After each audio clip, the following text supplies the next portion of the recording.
Welcome to Coffee to Go, where we center ourselves in the scriptures, seasons, and holy days of the Christian tradition. I'm Karin Peter, here with Blake Smith, and we welcome you on the journey. We are still in the season following Epiphany for this Sunday and then one more week. And Epiphany is to reveal. And here in this season, we are revealing or learning more about the light and love revealed in Jesus Christ.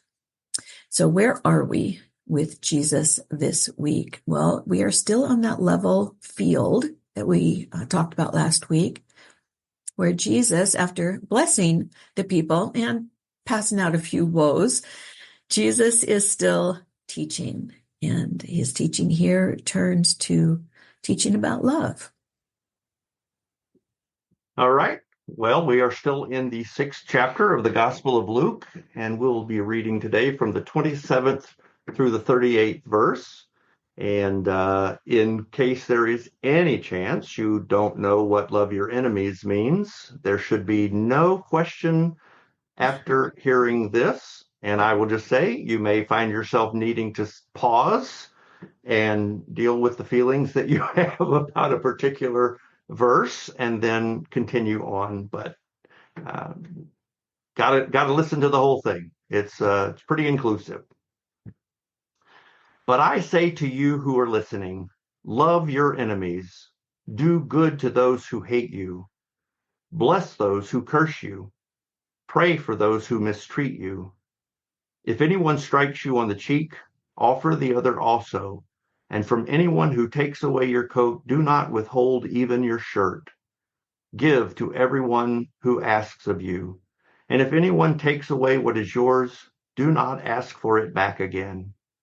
Do to others as you would have them do to you. If you love those who love you, what credit is that to you? For even sinners love those who love them. If you do good to those who do good to you, what credit is that to you? For even sinners do the same. If you lend to those from whom you expect to receive payment, what credit is that to you? Even sinners lend to sinners to receive as much again. Instead, love your enemies, do good, and lend expecting nothing in return. Your reward will be great, and you will be children of the Most High, for he himself is kind to the ungrateful and the wicked. Be merciful, just as your Father is merciful.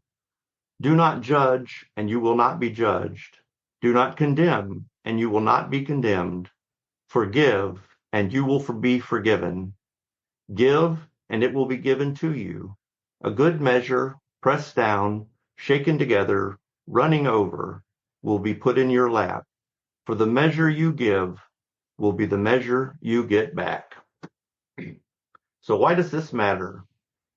Well, Jesus goes through the laundry list of those we are least likely to love, those we might call our enemies, those who do us harm or ill, those who curse and abuse us. That captures a whole lot of folks, right? But then he says, now that you got those guys in mind, love them. After all, as he says in the passage, it's easy for us to love the lovable, those who are nice to us, those who are kind, those who admire us, those who treat us well, say good things about us. Anyone and everyone can do that. But to love the unlovable, that takes some work. That takes some intentionality. However, that is what followers of Jesus are supposed to try to do, to imitate God's love. And when we think about God's love, it is a love that isn't earned by being good, but it is given to everyone equally. So Blake, I just wanted to insert something here because it was, when you were sharing that, it just came to mind. And that was,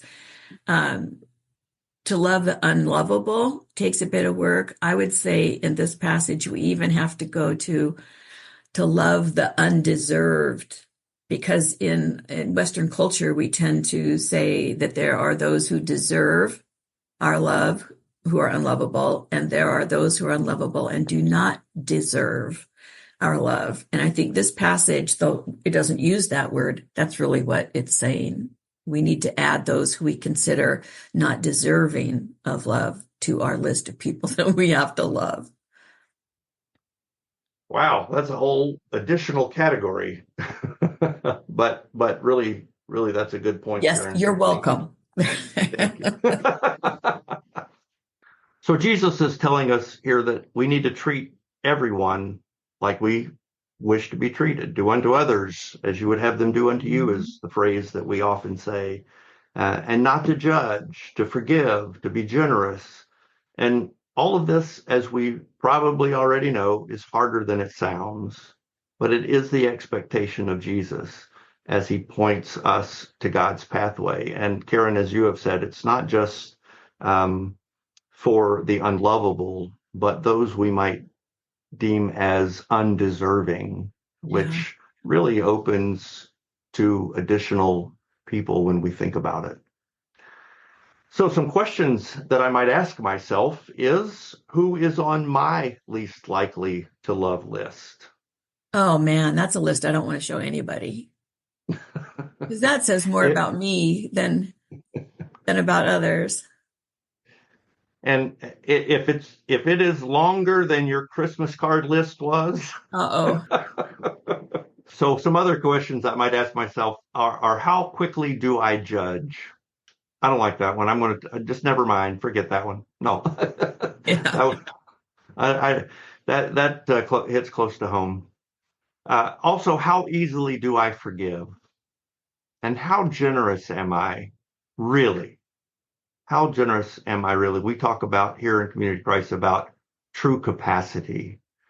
So keep that in mind as you answer the question for yourself. How generous are you really? I know for me that when I add that additional piece of true capacity, I mean, I feel like I'm a pretty generous person, but others might look and say, in terms of my true capacity, I still have some growing to do. Yes, all of those, when we turn them around on ourselves, how quickly do I judge, forgive? How generous am I? It takes on a whole different tone, a whole different perspective, and it's very self-reflective. And I hope that all of us can spend some time living in that self-reflection this week.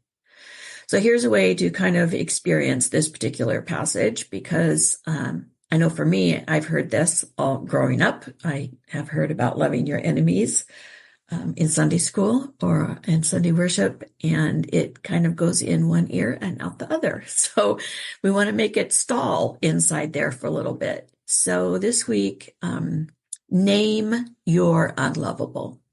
It might be a person, might be a group, could even be an institution, but name your unlovable. Then each day this week, pray for them. Or if you're really East Coast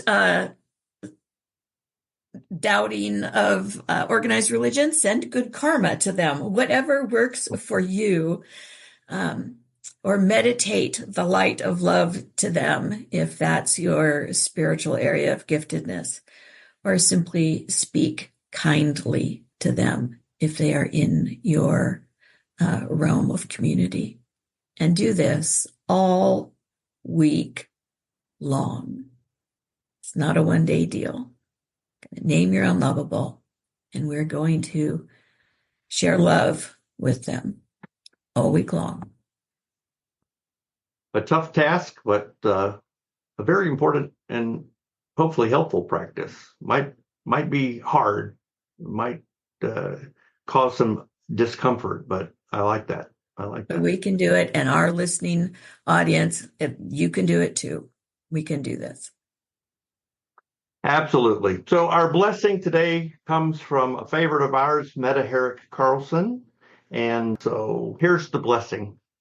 Set this blessing, slender and sturdy like a candle in the window, watching and waiting, shining so someone will see and believe that little things can matter a lot, and miracles can look like love that's paying attention. Well, thanks for joining us here today at Coffee to Go. We invite you to join us next time for the next part of our journey through the liturgical seasons and holy days of the Christian tradition.